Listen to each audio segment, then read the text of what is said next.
Going on, guys? I'm Chad. Welcome back to another IsThatChad audio reviews video, and welcome back to another beautiful day here in Southern California. Today I'll be showing you guys all around the all-new 2020 Mitsubishi Outlander SE. Now our SE model is going to be our second trim level. It comes after the ES, SE, then it goes LE, SEL, and then the GT. If you guys do want to see more specifics on a specific model, make sure you go back to my channel and take a look for that video. And while I'm on the subject, if you do like this video, please make sure you go ahead and give this video a thumbs up and subscribe to my channel if you're new here. So with that being said, let me just go ahead and get started on this video.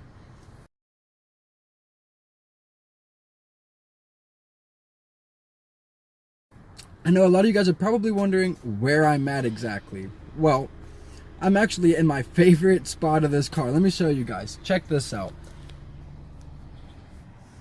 Oh man. Now this is awesome. And as much as I would love to sit here for the remainder of this video, I do actually need to go ahead and get out and show you guys the rest of it. But I wanted to start here because this has to be one of my favorite things in a car. I've never seen this before.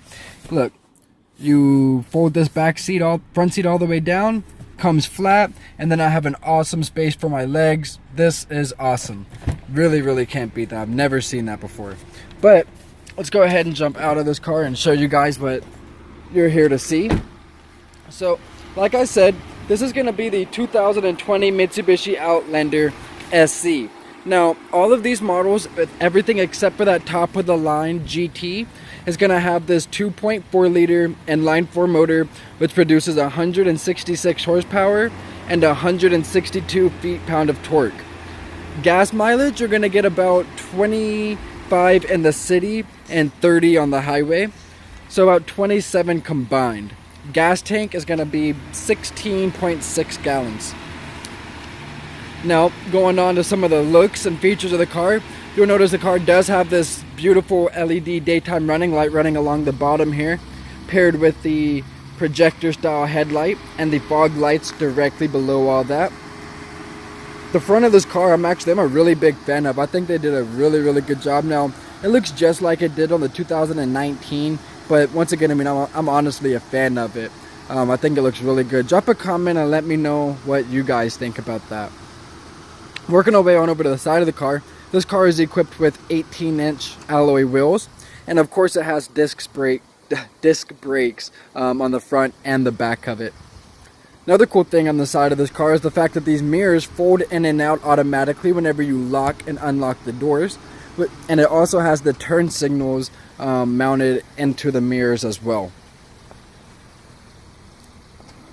Coming around to the back of the car, you're not going to find anything super interesting back here, but the tail lights are going to be LED, everything except for the turn signal and the reverse light.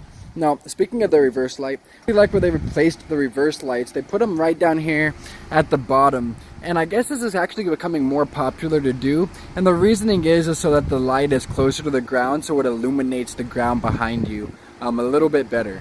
So good job there. I really like that. I'm also a really big fan of this color as well. It's almost like a brownish color. Very sharp.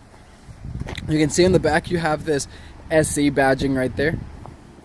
Now I'll go ahead and show you. This is a 7-passenger SUV, as we're going to see in a second. I'm not going to get into the third row.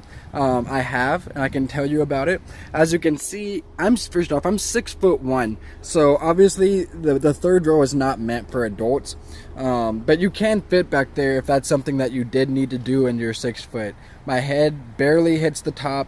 My knees are obviously tight against the back of the seat there when I'm in the third row, but I'll show you another cool thing you can do to help out with leg space once I get inside the car. Now while I'm back here, let me show you guys. They removed the spare tire to create a little bit more space right here, so you have a little compartment area right here, and they replaced the spare tire and gave you a tire inflation kit. Now don't worry if you guys don't want to do that. If you buy this car new, Mitsubishi has 5 years of roadside assistance, so they'll help you out no matter where you're at in the US. Continental US, I believe. And if you're in another country, I believe they probably still do it, but I know they do it here in the States. Now, coming into the interior of this car, this is one of the things I really like about the car, and that's going to be these seats.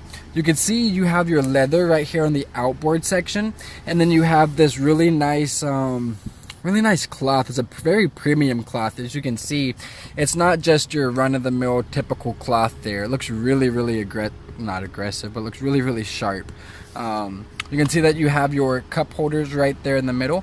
Now, what I said earlier about being able to create more leg space for that third row, you can see here you can actually pull this lever right here and then slide the seat forward, creating less leg room for this middle row, but more leg space back there for the third row. So that's really nice. It's another thing you don't see a lot in these 7 or 8 passenger SUVs. Now I'm gonna go ahead and hop in here, show you guys the amount of space. Now, like I said earlier, I'm 6'1", and I have the driver's seat scooted in the all the way back position, and you can see that I do still have space here. I have about four fingers worth of space there, plenty right there.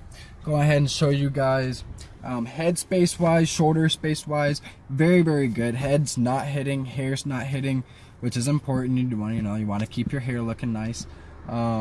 They also gave you a nice cup holder right here, so you have a nice armrest with 2 cup holders right there, so that's really nice. Another cool thing that they did on the 2020 that you guys will be extremely happy about, I know I was, we added 2 air vents, and we also added 2 USBs to charge. Now, I didn't point it out in the back, but there's also another third one in the back, so you have 3 total places to charge your phone in the second and third row of this SUV. Really nice. Now, show you guys where I was sitting a second ago real quick, just so you can kind of see what my setup was. I know you guys are probably jealous of that. Look how cool that is. Really nice feature. If there's another car that does that and I don't remember it, let me know. Now, coming in here to the inside of the car, you'll notice that this car does have the smart entry system, so you just have to push this button to lock the car and push it again to unlock the car, and then that's paired with the push button start. So all you need to do is just have your key on you, either in your pocket or in your purse, and you can lock the car, unlock the car, and start the car, and never need to get the key out of the pocket. Now, looking in here to the dash, I'm a really big fan of the way everything is laid out in here. It's very simple, which is honestly, it's a breath of fresh air for me. I get into so many of these cars where everything is just like in your face and it's just really overwhelming. This is not like that. Well, I'm actually gonna get this car turned around so we can help with this glare. So give me 1 second. There we go. That's looking much better. Everything except for that beeping noise now. But let me get my seatbelt put on.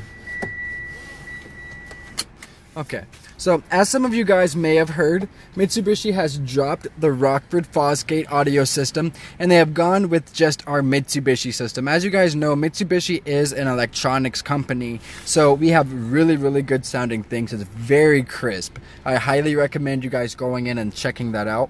Another really cool thing about this 2020, we've added an 8-inch touchscreen radio, which of course has Apple CarPlay and Android Auto. It's an inch bigger than it was in 2019, and an inch doesn't sound like a lot, but it actually makes a really big difference on the inside of this car. One drawback of this is going to be the fact that they didn't give you any physical buttons for anything, which is really annoying. Luckily, everything is very responsive. You can click on things and they happen very fast, so that's very good. That helps with that. And of course, you have all of your radio controls up here on the steering wheel as well. Of course, you have dual automatic climate control. Wouldn't expect anything less than that. So now you have, as you see down here, blind spot information system, forward collision warning, and lane departure warning. See heated seats on the front, as well as automatic brake hold and an electronic parking brake. So with that being said, guys, that is going to conclude it for this video. Thank you guys so much for checking in and watching another IsThatChad auto reviews video.